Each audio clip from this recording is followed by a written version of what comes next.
that consists of a vector containing singles and zero, and here another vector that contains singles and one. So these are somewhat different things. There's sort of different layers involved here. Okay, so which of these are going to be spanning, which of any are going to be spanning M sets for this thing here? Well, how about the first one? If we take the span of these things, how many get the same thing as the span of those things? Well, note that this thing is exactly the same stuff. And this thing is almost the same as that. The only difference is that this one has an additional single and one in it. So notice that if we take this M set and this M set and we add them, then we're going to get this one here. So this one here is the sum of these two, and this one is just this one here. Now that means that anything that we can create as a linear combination of these two, we can in fact also get as a linear combination of these two. Because another way of saying it is that the difference between this one and this one, if we take this one and subtract that one, we get exactly this one here. Right. So yes, this is an example of something that spans I span of M. How about this thing here? Well, the M sets inside here are not even of the kinds of objects that are appearing in I span of M. I span of M consists of vectors, and the vectors are M sets of singletons. Here we only have singletons, so if we take sums of these things, we're going to get things of the form, that get M sets with numbers inside them, but not the singletons inside them. So these objects inside here are not of the right kind, and this is not going to work. How about this one? This one, we do have objects which are of the same kind. In fact, this one here, that's actually the same as that one there. And this one here is almost the same as this one here, except there's a single singles and zero instead of two singles and zeros. Now, what happens if we take I span of M? We're going to get all the vectors that we can get by adding these two. What we're going to get is something that's a little bit bigger than I span of M. We're going to get I span of M, so everything that's a linear combination of these is also a linear combination of those. Because this one here is just this one plus this one plus this one. But this element right here, the single vector with a single and zero, cannot be written as a linear combination of these two. No matter what combination of these two you take, you're always going to have an even number of singles and zeros. So the spans are not the same, even though they're reasonably close. That's not a spanning set. Alright, let's make the following relatively simple observation, that in N is a spanning M set for I span M. Now N actually must be an M set of M sets, because that's what we require in order to get actually an I span of N to be defined. And each of its elements must belong to I span M. So the actual ingredients or the elements of N, the things inside N that we're going to be taking linear combinations of, they have to be in here because each one of them separately is going to belong to here. So we can't be taking N to be consisting of objects which are completely separate from I span M. Basically, we're looking inside of I span M and choosing some elements inside I span M to try to find a spanning M set. And a rather trivial observation is that M itself is a spanning M set for I span M, because obviously the I span of M equals the I span of M. Okay, now very important definition in linear algebra. The minimal size of a spanning M set for I span M is its dimension. So we have one of these I linear spaces. What we do to find its dimension is we look for the smallest possible size of a spanning set for it. The smallest possible size of a spanning set is the dimension of the I linear space. And now, the second important definition. A basis for I span M is a spanning M set, say B, of the minimal size. We said that the dimension is the smallest possible size of a spanning set for I span M. And if we have a spanning set of that smallest possible size, that spanning set will be called a basis for I span M. Now, finding the dimension and a basis of an I linear space, these are fundamental tasks. So given an I linear space, a very natural question is what is its dimension, and another very natural question is what is a basis for that I linear space. And notice that I say a basis and not the basis because there will definitely be more than one basis. So basis is not unique. There are lots of different bases as we'll see. Okay, but at least getting your hands on one is already a very good accomplishment. It means that you understand the space in a very tangible way. Okay, so while the dimension is unique, bases are not. And I know that the plural of basis is bases. So one basis, two bases, three bases. But some bases are more convenient or useful than others. And that's a theme in linear algebra, to look at a particular situation and try to find a basis which is the most congenial for whatever you're doing. So we're going to be working a little bit with some examples here, as we like to do. And in order to make that as smooth as possible, and in order for us to pleasantly match up, at least somewhat, with standard treatments, I want to introduce a little bit of notational convention that will sort of bridge the gap from the way we're thinking about things MSET-oriented-wise to more traditional vector space kind of terminology. Okay, so a very important kind of MSET for us is a vexel, okay, especially in the context of these linear spaces. They are very natural and useful kinds of examples. So here, for example, is a vexel. It's actually an integral vexel. It's actually an integral vexel for misters.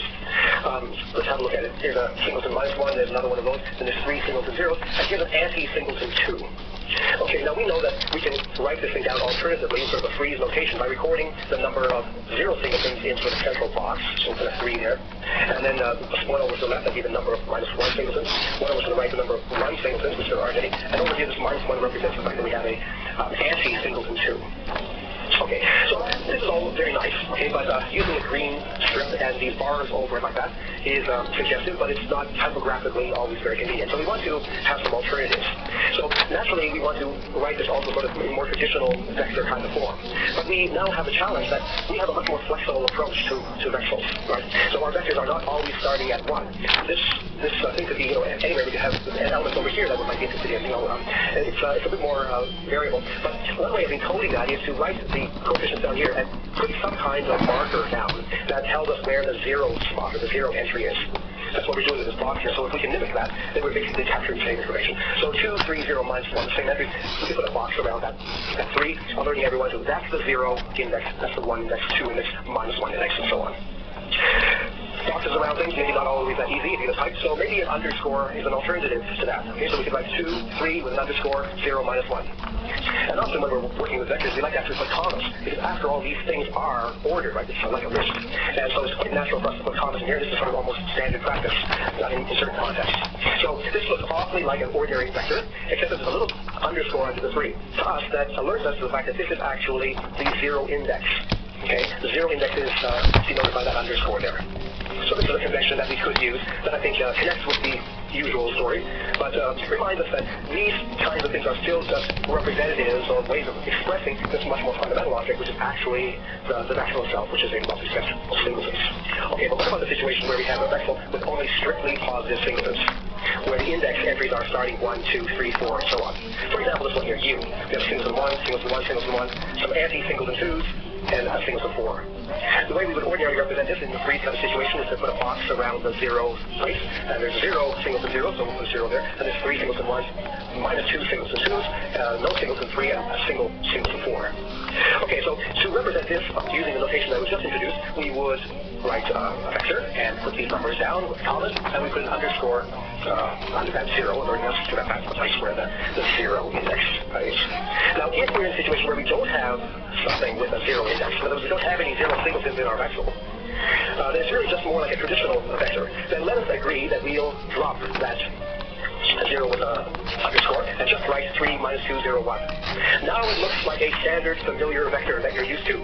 Okay, with that's the x1 component, the x2 component, the x3 component, the x4 component, if you like. Alright, so this way we can touch base with the standard story. So if we have a vector like this, we'll assume that this is the first position, second position, third position, fourth position, and so on.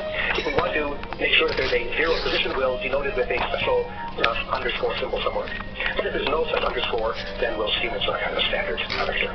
Okay, so that's great. That means that we can basically use a familiar language of vectors that you'll all be familiar with, but we have to remind ourselves that we're still talking about objects which are MSETs of singletons, ultimately.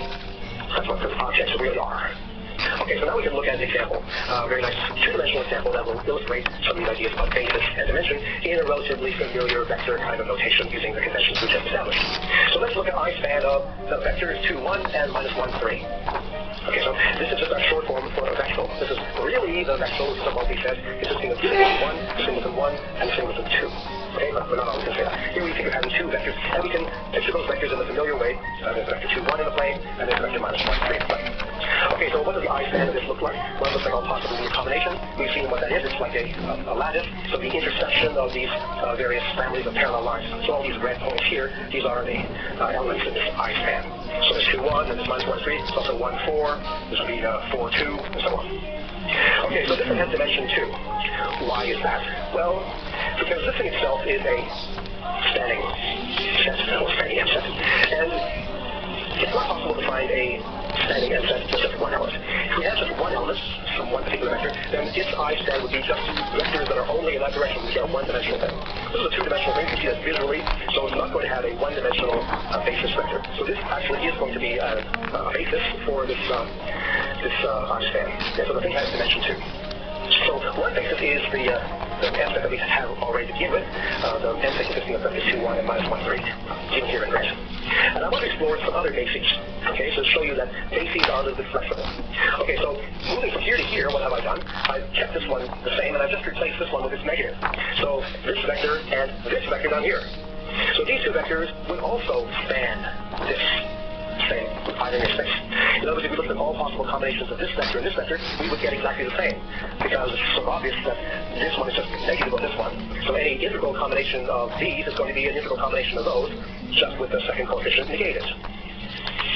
How about this? 2, 1, 1, 4. Now we're talking about this vector and the vector 1, 4. Is that also a basis? What would be the span of this vector and this vector? That's an interesting question to think about. That picture would look different. If we were doing that, we would, say, mark that in green, and then we'd have this vector here also in green. All right. So if we just started with those two vectors and asked what is their span, well, we would draw a different kind of lattice. We would still have this line here, because that's multiples of those, but we'd also have to include some multiples of this one, so there'd be a line going up there in that direction. And then we'd want to consider the sum of these two, this one plus this one. But that's going to be a line that's parallel to this one, in that direction, like that. And then the same thing through there, another line parallel like this. And over down one here, another line parallel like this. Another one over here. So we'd end up with these, the lines that we have currently, which are in this direction. And one of these new lines here. That'd be a different picture, but notably, the actual points of intersection of the lines are exactly the same as the ones that we had in the blue story. So the way we're generating the thing is different, but the actual points in the I linear space are exactly the same. Or to put it another way, any integral linear combination of these two, here's an integral linear combination of these two, and inversely. And algebraically, that's not too hard to see, because this thing is just the sum of these two. So this one is just the sum of these two. The other way around, this one is the difference between this one and this one. So you can go from an algebraic combination of these two to an algebraic combination of these two in a relatively simple algebraic way, showing that the I spans of these two m sets are the same. So these are both bases of the same I linear space. How about 2, 1, 3, 5? That'd be that 2, 1 there. There's 3, 5. 3, 5, I guess that's 1, 4. We add 1, 4 to that one to see that one there. So then we'd be considering these two basis vectors, that one and that one again. And really the same argument that we just made shows that also these two vectors would also span exactly the same space. So all integral combinations of these two is the same as all integral combinations of these two is the same as all integral combinations of these two. So that's a good example of how we can actually get quite a lot of different bases of the same I linear space. In these cases, well, the transformations have been relatively simple. It's been not too hard to see that a linear combination of one is the same as a linear combination of the other. But maybe things could get a little more complicated. So here's a challenge I'm going to leave you. What about these possible m sets? So are any of these going to be a basis for this same space, the I span of these two vectors here? In other words, the ones that we have here. So here we have 14, 17, 6, 9, 14, 17, 7, 9, 13, 17, 6, 9, 14, 18, 7, 9. So if we actually drew these vectors, say from here, so we have 14, 18 is a big vector, and 7, 9, another one there. How do we tell whether the span of this is the same as the span of this? Well, first of all, we would certainly have to check that these two things are actually in here. Right? That's a necessary condition. So first we should check whether this thing here actually belongs to this space. Does this thing actually belong to this space? And if they do, then do they have a kind of basis property or not? It may not be clear. So I'll leave you this is next time, and in our next video we want to delve into this kind of problem a little bit more deeply. It's a very interesting problem connected with fundamental issues in linear algebra, having to do with row reduction, having to do with row echelon canonical form, and Charles Hermite's normal forms. So we're getting some rather serious linear algebra ideas, but actually still from a relatively early days. We just started thinking about this subject. So it's interesting that we're touching base with these important issues almost immediately. It's really cool. Okay, so that'll be fun. I'll get to that. I'm Norman Oliver. Thanks for listening.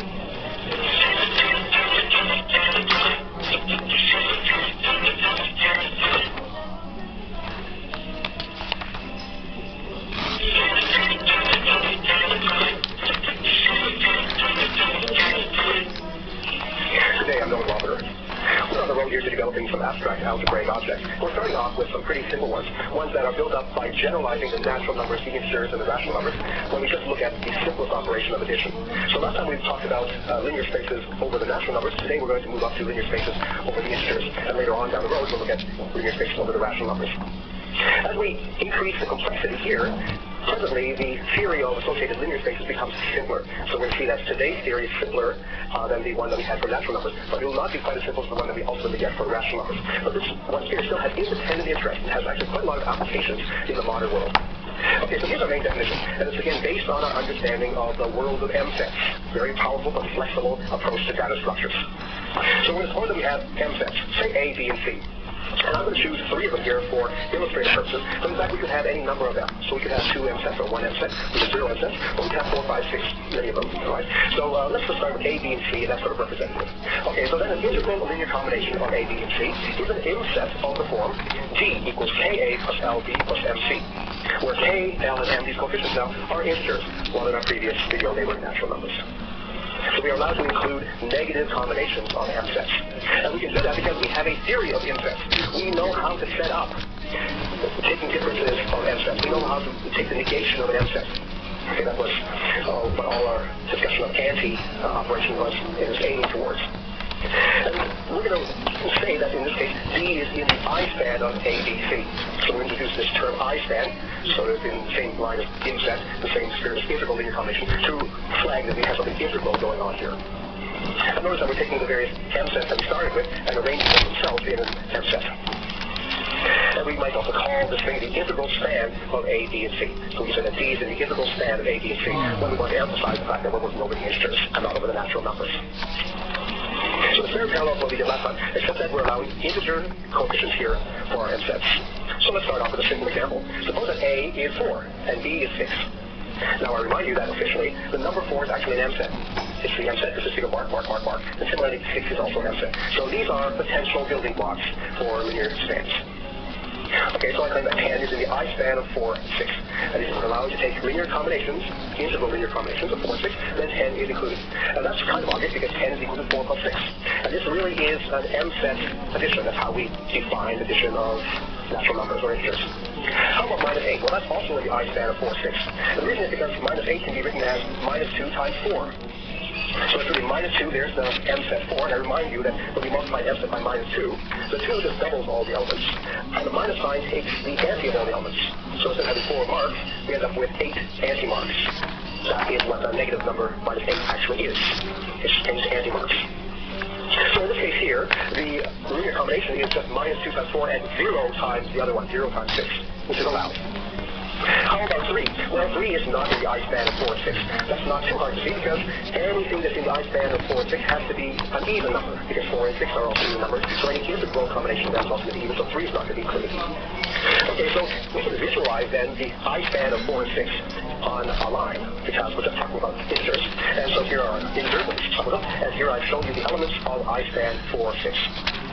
0, 2, 4, 6, 8, 10, and so on, but also the negative even numbers, minus 2, minus 4, and so on. And it's pretty clear that this span, this I-span, is really the same as I-span of 2. Anything that you can get as a linear combination of 4 and 6, you can get as a linear combination of 2, and conversely. And we can also replace this 2 with minus 2, and it would still be true that this thing here is still the I-span of minus 2. And then I'd like to point out that this may look like we're talking about an infinite set. So somebody may come along and say, oh, you're defining an infinite set here. You're defining a set of all essentially even numbers here. But I'm purposely not doing it that way. I want you to think about it in a different way. I want you to think about this just being a property of a given number. So given a number like 9, we can check, does that number have the property that it's in the I-span or not? Okay, so it's a property of individual numbers rather than a specification of an entire set. Because ultimately we are nervous about going too far. We realize that if we go very far in that direction, we're going to end up with arithmetical problems. Our arithmetic is going to slow down and eventually grind to a halt. But where exactly how it does so is unclear to us. So we want to avoid statements that prescribe going indefinitely out that far. We'll just say things in the way that you give me a number, an explicit number for an M-set, and I'll check for you whether it has this particular property that is in the I-span of 4, 6. Okay, so that's going to be a kind of an unstated assumption throughout our discussions. Whenever we define things like this, it's going to be in terms of properties of things that we're checking for individual objects. We're not making blanket statements about all of these things or all of those things, especially when that kind of statement extends beyond the known visible universe. We're just talking about here and now properties of things that we can write down. So here's an exercise where I'm going to lead you to explore the generalization of what happened in that last example. So show that you say P, Q, and R are natural numbers, and they're all greater than or equal to 1, so none of them are 0. So the I span of P, Q, R is the same as the I span of G, where G is the greatest common divisor of P, Q, and R. So, for example, the I span of 60, 45, and 150. So we're talking about the condition of the linear combination of 60, 45, and 150.